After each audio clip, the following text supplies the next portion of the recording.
I'm Danielle Smith with the Alberta Enterprise Group, and I'm doing this project on behalf of Common Sense Edmonton. We're interviewing candidates for the upcoming municipal election in Edmonton, and joining me now is the incumbent for what was Ward 2, Bev Esslinger.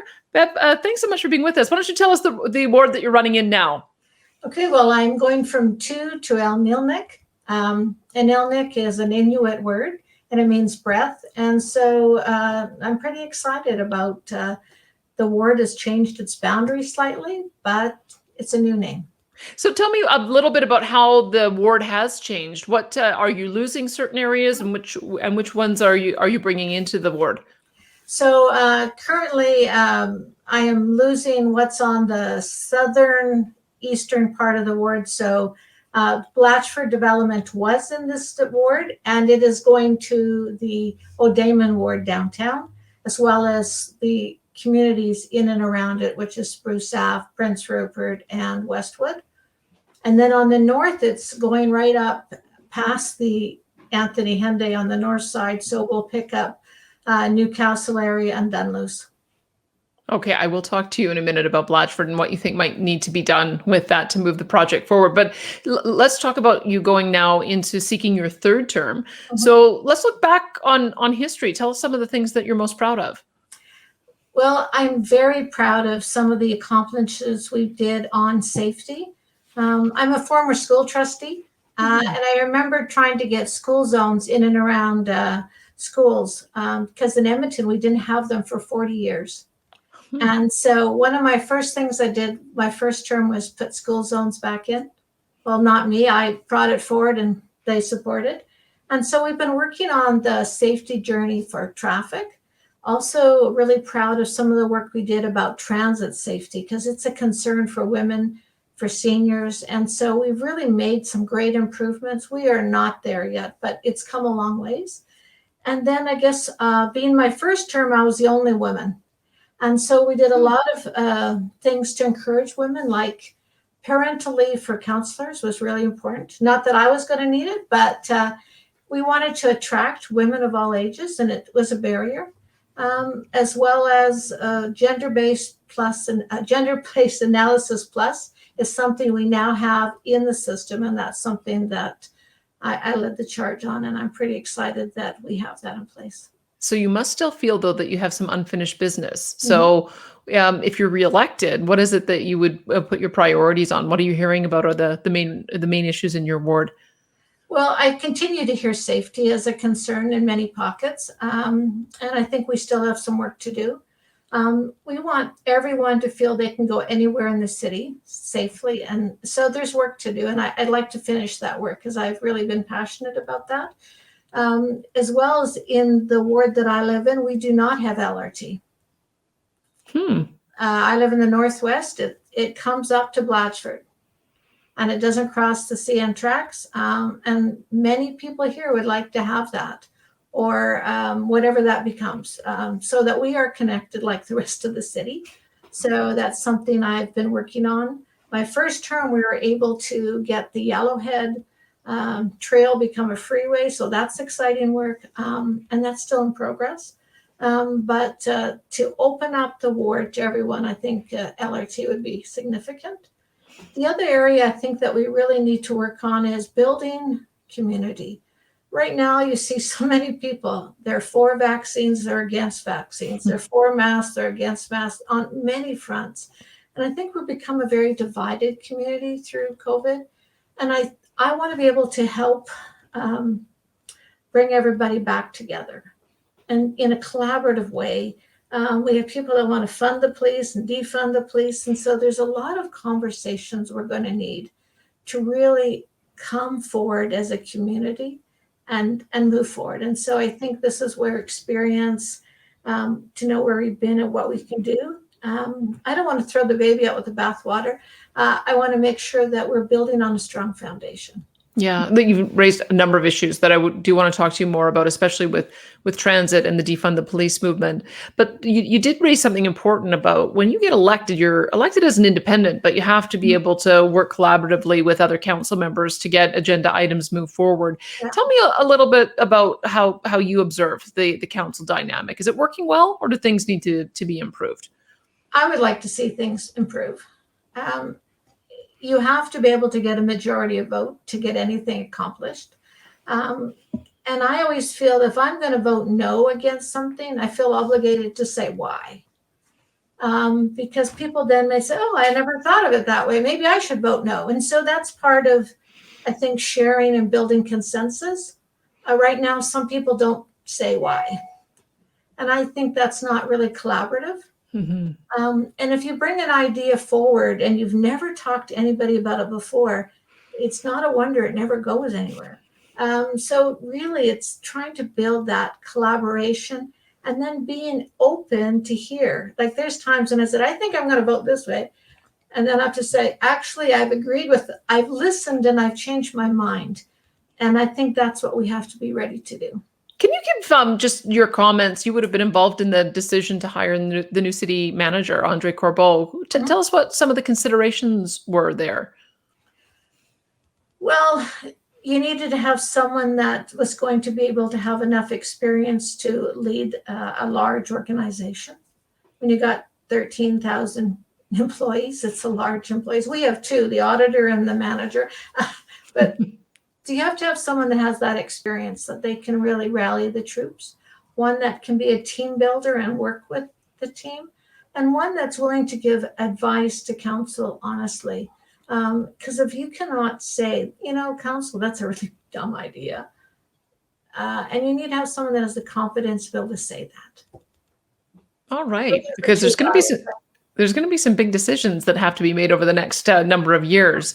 Let me begin by asking you a little bit more about the nature of the economy and some of the hardships that the entire province has faced since 2014. But I think we're beginning to see some signs of optimism, and I think you're seeing a lot of collaboration in the Edmonton region as well with other municipalities on business attraction. So tell me how it is that you see it. How do you think the economy is going to get rolling again? Well, I think economy is something we're going to have to come together. And as you said, we work with our region. We're going to work with the province because that's something we all own and we all enjoy it when it's working well. And I think I'm very excited about the announcement yesterday on the hydrogen plant in Northeast Edmonton. And I think that's going to really turn the corner for us and it's going to build a number of jobs. But we know whenever there's a large plant of any kind, there's a number of service industries or supplementary jobs that are also in place. Mm-hmm. So I think that's going to have some great spin-offs. We've been working in the region, they keep saying we need to hunt like a pack, that we know even if the business is in another city, usually they live in many of the other communities. So there's many impacts to any neighborhood based on that. So whether you're in a small city around Edmonton or in Edmonton, you might live in one and work in another, and that's quite common.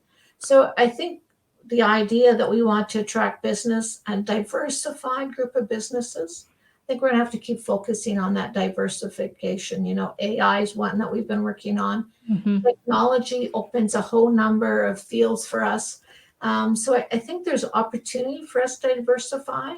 And I think some of the work we've done with the new innovation group and how they are working to attract and support new business ideas, I think that's how we're going to move forward. All right. Tell me a little bit about how you see the role of oil and gas in the future. It's been such a backbone of the economy and important in the Edmonton region, particularly. You look at Leduc and you look at Fort Saskatchewan, you look at Nisku. Do you think that there are still good jobs to be had in oil and gas? I think there is. And, many of the folks that work up in the oil sands in Fort McMurray live in Edmonton. You'll find many of them. And you can't really be in any neighborhood that someone doesn't work in oil and gas or works in a service industry that supports oil and gas. My hope is we go forward, that oil and gas becomes greener and they begin to work through some of those things in order to keep it going. And you see the companies talking about their changes they're making. And, whenever you're going to go greener, there's additional investment, additional changes. So I'm hoping that we emerge out of becomes an industry that we can all continue to be proud of. I think many Albertans have been employed or benefited by it. And I think we could find ways to make that greener and to, like the new hydrogen opportunity, work together where they're using natural gas to make hydrogen. I think we'll all win. All right. I know that Edmonton has really had that focus on being greener and renewable energy. When you look at, for instance, the decision with EPCOR to build the solar farm in the River Valley, and I know you voted in favor of that, but it was a contentious decision. What do you still think it was the right decision, or do you think that you would have approached that a different way? Well, throughout the whole time, I was flipping and flopping, going back and forth because, there is points on either side. And the one thing for me is when you look at it, it's not forever. It's a period of time. It's on private property. It's not our parkland. They accounted for the wildlife that need to travel. They protected the birds in the air. And we heard, unfortunately, we're heard from often competing voices, and this expert said this and this expert said that. And so you're trying to filter through all that. At the end of the day, they could have built a huge building there and nobody could do nothing about it because it's their private land. A solar farm is much better than that. It's greener, it gives them the ability to support the Edmonton area when, challenges come. So I think for a point in time with the technology available, and because it's only going to be its life cycle, we'll be able to look and say whether it was right or wrong. I don't think we can figure that out right now. I know people on both sides of it. And again, it's such a challenging decision. But for me, when I realized it's not forever, we protected as much as we can wildlife, and that was really important. We had the Indigenous peoples that were engaged in through it to make sure that we were not going to disrupt anything. So all right. I feel good about it. All right. Let me just ask one more question about business attraction and business development. There's a couple of different approaches that can be taken. You can reduce taxes and regulations. You can offer direct incentives or direct subsidies. Do you have a preference for what the city should do to attract new businesses? I think we have to do a bit of it all. What I've heard from businesses, and talking to many businesses, reducing red tape, time to get permits, to if they changed a location, it takes some time. So increasing or decreasing the time that they need to get their permits and all the things they need to be operational, and we saw through COVID, we can pivot when we want to. The outdoor patios was a good example. That went very quickly. Everybody goes, oh, why don't we do that all the time? So I think we want to have that kind of attitude. How do we support business? We have a responsibility on the tax side to look at taxes and, non-res and residential and who carries what. And we're looking for more of a balance. But I think in this economy, businesses and individuals are facing challenges. And so for us to keep the taxes, we were at zero this year. I think it would make sense to be zero another year. It probably means we're going to have to defer some projects, change some projects. But to be honest, as individuals in my home, I would do the same thing. If I don't have enough money coming in, I have to change what I'm putting out. So I think we have to be wise. All right. So potential for freezes on property taxes. Let me ask you about the question that often comes up, especially in the context of city charters. It seems to emerge from time to time that perhaps municipalities like Calgary and Edmonton, the bigger cities, need to have additional new taxation powers. Where have you fallen on that debate in the past? Do you think that Edmonton needs new taxation? If you were going to change taxation, I would say we need probably a different model. And I guess I don't know who we would charge additional taxes to. It's still us. Right. So I think there's been a lot of talk, is there a different model that's not just based on the property taxes? And is there's another way to do it? And I would love that conversation to figure out a different way to do it. There is pressures. There's pressures on the provincial government. There's pressures on us. Everybody's has less dollars going forward. We have to work better together. So talk to me a bit about the split that we have on property taxes between the provincial government and the municipal government. So the education portion of the property tax. Are you thinking that there should be a conversation about how to assess that differently? What from time to time the province will vacate education tax room. What do you think should be done in those circumstances? It's such a misleading thing to a lot of people. They say, well, I'm public or I'm Catholic, and it really doesn't matter whatever you say, right? Because the formula is based on per students at the schools. And so we have people really confused by that. We should really just simplify it and say, let's take it away and call it something else. Because that's really misleading. There is some challenges. We would say some things should change. We've talked about should provincial buildings pay tax. There's all sorts of discussions back and forth. And you can get down to the nitty gritty, but at the end of the day, how do you move forward for both organizations, for both levels of government?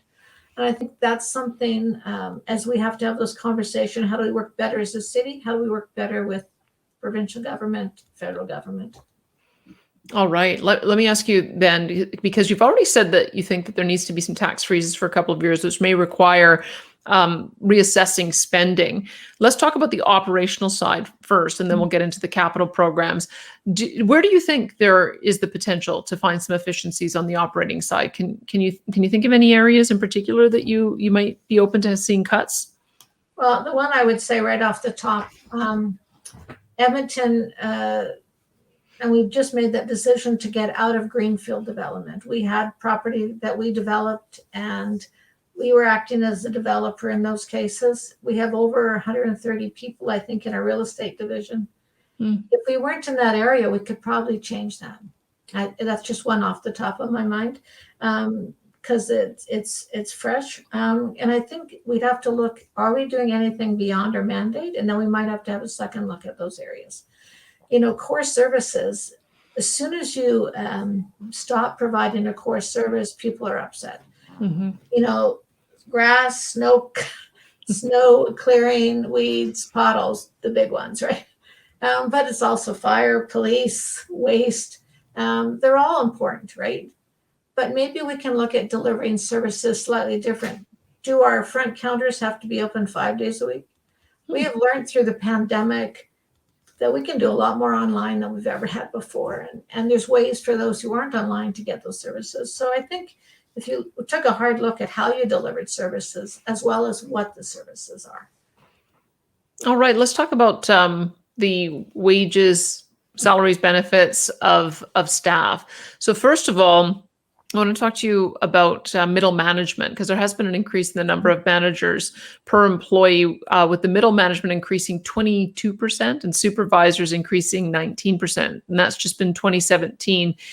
Is there a problem with that, or is there some justification that you would give for that? Well, I couldn't speak on every department because I don't know. But I would think that it's the number of layers of management, which is the problem. And, you have to take a look. Do you need that many supervisors of that many people? And what happens if you get too many layers of management, it also slows work down. Because if I have to have the approval goes up every level when I'm doing things, it's cumbersome. It takes longer to do work. So I think we have to look at middle management. We've been hearing that for a while. And I think that just recently I've been talking to some of the unions about some of the areas they see. And so I think we're going to an exercise called Reimagine. What should the city look like? And there's some recommendations to make some cuts in different areas. And so I'm interested to see what that is and where that opportunity is. And I think management's one of the areas we can look at. And what about the front line? Because the way union contracts are structured, there's often automatic increases or pay grid increases, or you move to a different place within the administration, you may get a pay bump as well. Does any of that need to be looked at? There have been a lot of private sector companies that have downsized and cut wages and cut benefits and cut hours. And I'm wondering if you think that there's an appetite or a need to do the same thing at the city. Well, I think we have to look at honestly at everything. As I said, it's, how we deliver the service. Is it going to be delivered in the same way? Do you need as many people to deliver that service? Our wages are higher or comparable in many other communities. So we need to look at that, I think, honestly, to see if there's adjustments to be made. I know I've been working on areas where I think are great jobs, and we don't have any women in them yet. 1% of our firefighters on the field are women. Only 1%. 1% on the front lines. There's 2% if you took all the other places. The national average, I think, is 4%. It's still terrible. But another one is transit operators,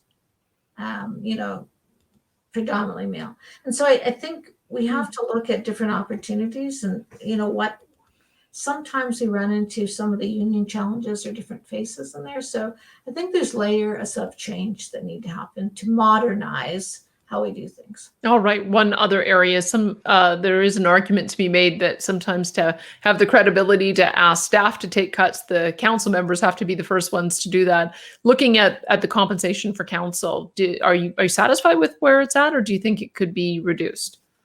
We don't set our own compensation, and we've stayed out of it for many, many years. There's a private organization or private citizens do that. They make the recommendations, they linked it. And the last few years, we've been actually going down because the formula comes in, we've been going down. So I feel good when it's not me making that decision, when it's citizens looking at actual parameters. And, honestly, we have gone down because that's how it's happened. We find 2% or here. It's just part of what you do here for public service, not for the money. If you're in it for the money, get out. All right, let's switch gears and talk about the capital side. You already mentioned that the Blacksford area has moved out of your ward, but also I hadn't considered that side of it, that you could have some efficiencies if you didn't have the department managing that development. So I'm curious to know, have you given some thought to Blacksford and what should be done with that going forward? Well, it's such a unique space. I mean, 550 acres in the middle near downtown doesn't happen very often. So the commitment from council before my time and through my time has always been to maintain those principles that we have in sustainability and environment. We have a district energy system there. So some of the people said, if a developer had come in and they'd develop it differently. One of the things that we're doing differently is we're developing it in stages so that as new technology comes on for district energies, we can take advantage of it. So we just are selling small parcels. I think where the opportunity in Blacksford is maybe we have to look at selling large parcels to developers and let them take our bigger sections and have less control. I think that one's a hybrid because we have a district energy model. But where it's just standard development, we need to be right out of it. Okay, let me ask you about another couple of infrastructure areas. The Valley Line Southeast has had multiple significant delays during construction. Can you maybe just shed some light on what your understanding is on what has caused some of those delays, and if there is a better process to go forward with in managing some of those big infrastructure projects? There's so many layers to those, and delivery of supplies, crossing rivers. There's a variety of things that cause the changes there and the challenges. And every leg of the LRT seems to have faced challenges because it's more than what they anticipate going in. So we really are trying to move to develop a system where we accurately understand the cost before we build anything. And, we've been striving to be on time and on budget since I've been elected, I think. It's something we have to continue to work on. I'd love to see the LRT come into the Northwest because it's not there yet. But we're going to have to figure out, get our handle on these circumstances because they're taking longer than we thought. Mm-hmm. They're going to be more expensive than we thought. We have to find that way. And mine was the Metro line that was in the earlier part of my ward, and it was horribly impacted the traffic in and around it. So we're getting better at it, but so many cities around the world do this. surely we could figure this one out. I guess there's another way of looking at it. I mean, you could do further LRT expansion, or maybe there's other transportation solutions like BRTs. I guess there's the gondola, which is one of the other potential options. Is Well, I mean, there? How do you see it? Is there? I mean, are you committed to LRT, or do you think that there's another way? well, we've explored at the end of last term, we explored doing a bridge over the CN track. My challenge is we have to go over the Yellowhead and over the CN tracks. Hmm. And that's the way it's going. And so, we explored, could we do buses along that route until we're able to afford the LRT? So we explored that. We found out changing that bridge would, you'd pay for it twice if you had to change that bridge because of what it did. Technology could change. We're looking at driverless cars. LRT might not be on the track system into the future. We might find savings in a different way of doing it. I don't know. It's not going to be soon. But those technologies are changing quickly. Maybe there will be a different channel once we get up there, what that would look like. Because the tracks and that really are where the cost is put in. But imagine if you only had to pave the road and put on something totally different. Who knows? So I think we have to be open for different ideas. All right, let's continue. Let's talk a bit more about development, because there is a bit of a tension, isn't there, between, do you make a decision to densify and build up, or do you build out and do greenfield development? So give me your sense of how that should be balanced. I think the key word is balanced. Within our city footprint, we have so much land. We know if we spread out and go into greenfields and we only expend, we also need to add more fire halls, more police station, because they're too far away from what's existing. And that's additional cost to a municipality. But we also know as you move into infill, there's other costs. Maybe they have to upgrade the sewer system. There's other costs. So, you're balancing those things at all times. But we know that in the mature neighborhoods, we already have developed bus lines and access for people and often the services. Many folks want to live in a mature neighborhood because they can have that school they can walk to. They have a grocery store they can do. So you can see why that's attractive, and it's important for us to do that. I think we want to be wise as we move forward. Affordability is another factor. So you have to balance that. For some, it's more affordable for folks to live in the greenfield.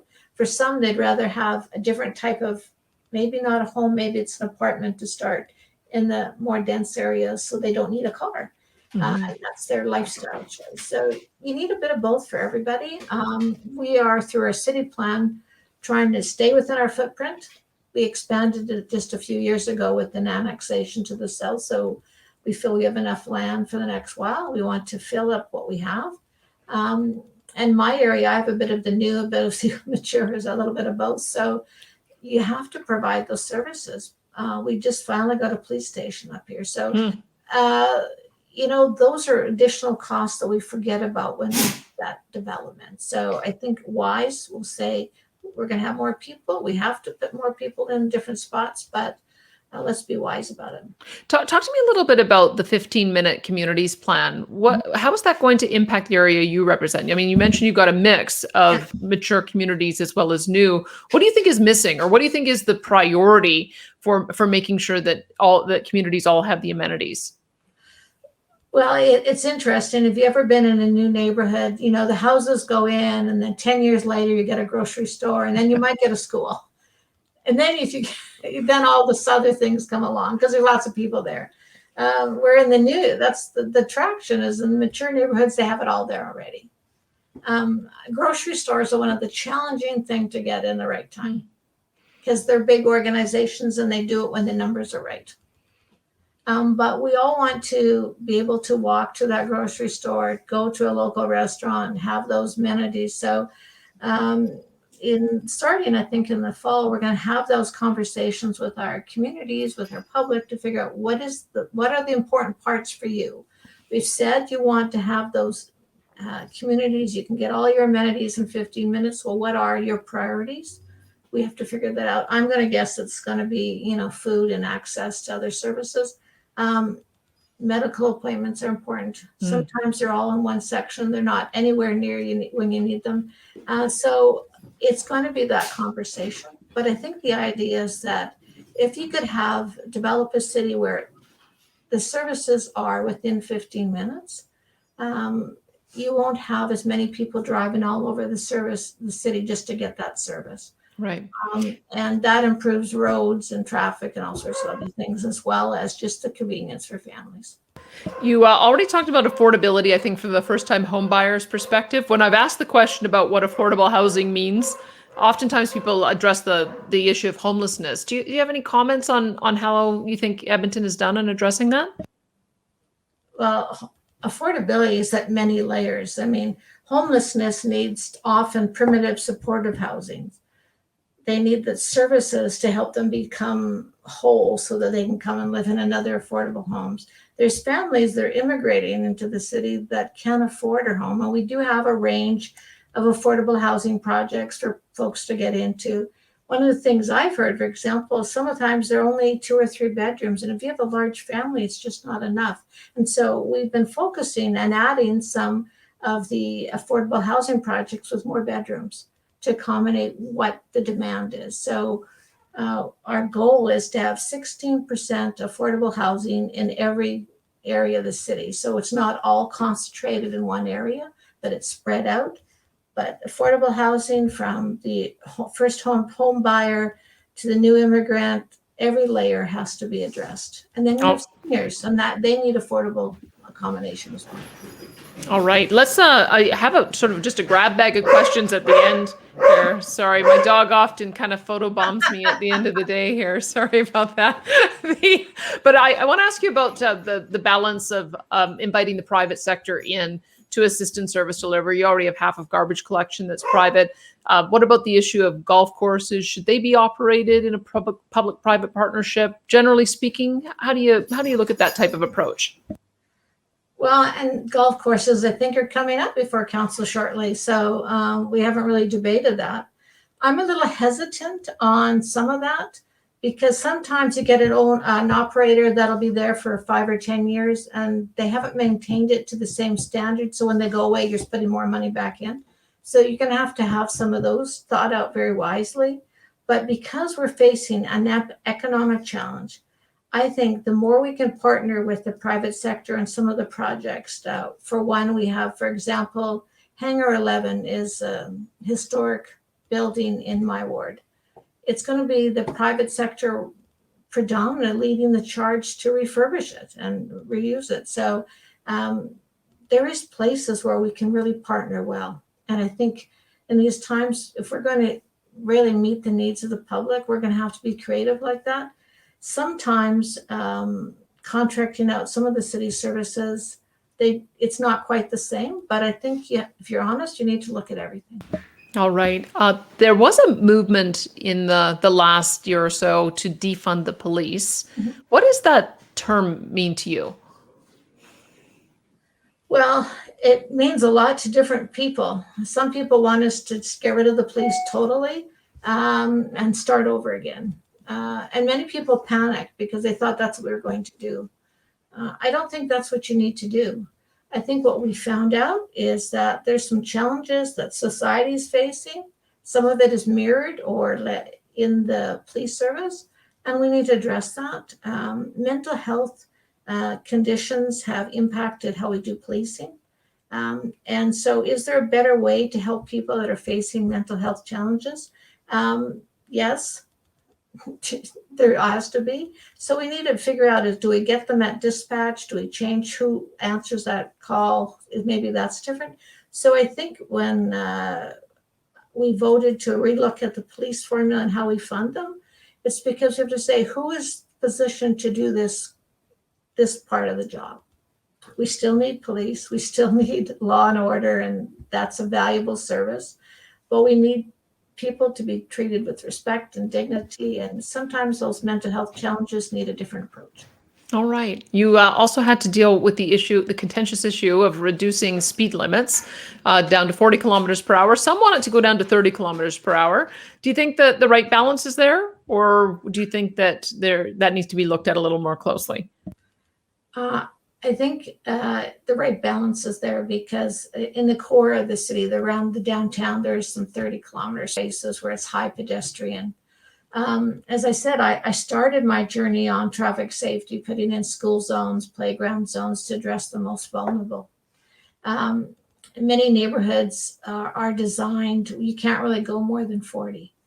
And ultimately, we might end up at 30, but I think, let's look at it, because I think a lot of people are panicked that it'll take longer to get to work and longer to get around. At the end of the day, it's going to make us safer. And, I think we're going to discover it's not such a big deal. And we will move, we may look at 30 into the future. But All right. Let me, I'll tell you, I'm looking at a picture right now of the new think tank library downtown. So love it, or do you hate it? I think it's a beautiful library on the inside. I've heard that answer twice now. It does look like a tank, though, which I suppose if it's a think tank, it kind of makes some sense. Let me ask you. Do you want to answer more on that? I think you answered it well. I think that was a budget choice that they were faced. And again, do you provide better services or a prettier building? There you are. So let me just talk to you a bit in our final couple of questions here about the role of council member. So there is going to be a referendum question on the ballot. It's a provincial question on equalization. Can you think of any good candidate for a question to put to the people on a municipal issue? Or do you feel comfortable that as an elected representative that your preference would be to make most of, or all of the decisions yourself? I mean, that would be a huge public engagement exercise. At the same time, we're doing an election. It would be challenging to be able to champion that. I'm not a fan of that because I think it just muddies the water. But I think because you want to be engaging the people as much as possible, what kind of question would you put on there? Well, Calgary always asks the question about fluoride. I think the last one I saw in Edmonton was around the issue of the airport, closing the airport down, or they were trying to get a referendum on that in one of the recent elections. So those are the kind of issues, but you can't think of one that you would put to the people. I find it hard because you would have to explain what are the ins and outs and try to help people. At the same time, we're doing a municipal election, so. Almost for me, if you're going to do that, you probably should do it at a separate time and ask those questions when you're building your next plan, your next budget. And these are the things we're thinking about, what is your priority? When you can really, everybody can talk about it. Because if not, it's very polarizing to people. And I think there's enough polarization right now in our community. What would you say? Should you defund the police? That would be very controversial. And everybody will interpret it slightly different. So right. We answer in the same way. When councillors are elected, they're elected to represent the whole city, even though they have a ward. And when we do our budgets, we have public engagement. We have people come in and speak to us at our budget time. I have seen us change our minds because public had said something what we were thinking. For example, a good example, we could put this one on there, is about rec centers. There is so many people that feel that they have an older rec center, and last time during the budget process was recommended we close some of them. But there's a huge public outcry that came to the budget talks, and we said, okay, we can't close them right now. It just isn't wise. The public really wants them.